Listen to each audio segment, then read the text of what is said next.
నిన్న రోజున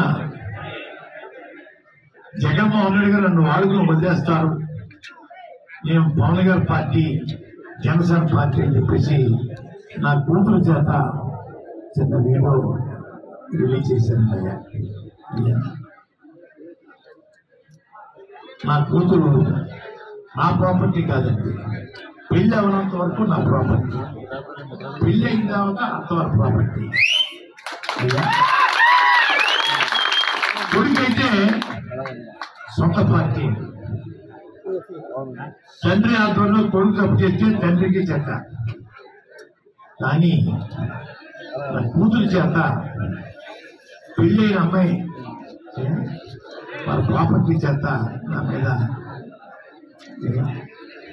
చిన్న బ్యాడ్గా చెప్పించారండి. ఎంత బ్యాడ్గా చెప్పినా జగన్ గారు సేవకుడిగా ఉంటాను, అది తిరిగి లేదు. ఎవరు బెదిరించినా కూడా బెదిరిపోను.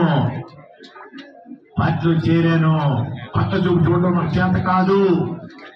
కూతురు చేత, ఈగుడి చేత, ఈగుడు కుటుంబం చేత తిట్టించిన కూడా లెక్క చేయను. ఎవరో మహానుభావుడు చిచ్చి పట్టినట్టు ఆలోచన